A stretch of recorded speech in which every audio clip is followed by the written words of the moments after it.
سلامونه ملګرو، نن بیا هم راغلی یم د یوې نوې ویډیو سره چې څنګه کولی شو سټایلش عکسونه جوړ کړو. لکه څنګه چې تاسو دغه عکسونه کتلی شئ ملګرو، څنګه کولی شو دغه رقم ته خپل عکسونه جوړ کړو.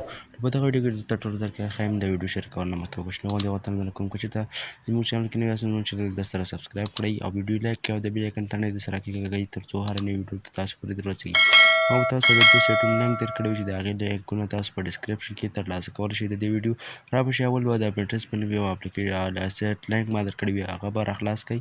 هغه مو چې کله راخلاص کړئ ملګرو، لږ انتظار به ورته وکئ. په کروم براوزر کې به تاسو ته دغه شانتې صفحه راخلاص شي ملګرو. دا به جیمیل سره لوګین کئ ملګرو، لکه څنګه چې مخکیني نور سیټونه تاسو بلد یې ورسره جیمیل سره مو لوګین کول، همدارنګه به دا هم ورسره لوګین کړئ.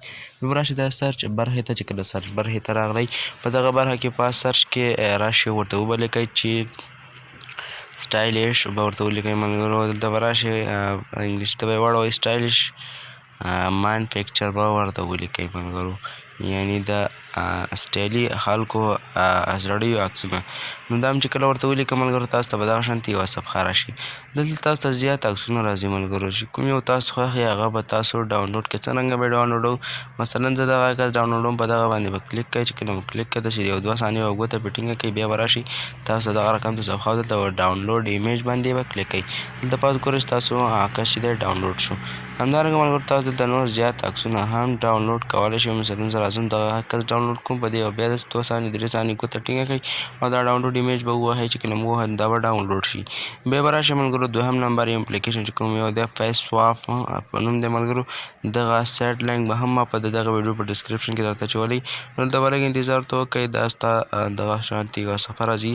دغه به هم تاسو د خپل جیمیل آی ډي سره لوګین کئ ملګرو، ګوګل سره به یې ټچ کئ. بیا به راشئ ملګرو دلته به هغه عکس راواخلئ کوم یو غواړئ چې تاسو هغې ته مخ چینج کړئ. مثلا زه دغه عکس راخلم، په دغه ساه کې به هغه عکس راواخلئ چې غواړئ د کوم عکس نه هغه بل عکس ته مخ چینج کئ. مثلا زه راځم دلته د براوزر باندې کلیک کوم او دلته تاسو خپلې ګالري کې راشئ او دلته تاسو خپل نور عکسونه هم رااخیستلی شئ. مثلا زه راځم دغه ځای کې خپل یو فولډر انتخابوم، مثلا همدغه عکسونه زه دغه یو عکس ورته انتخابوم، راځم دغه عکس ورته انتخابوم. چې کله مو عکس انتخاب کړه بیا دغسې لږ انتظار ورته وکړم.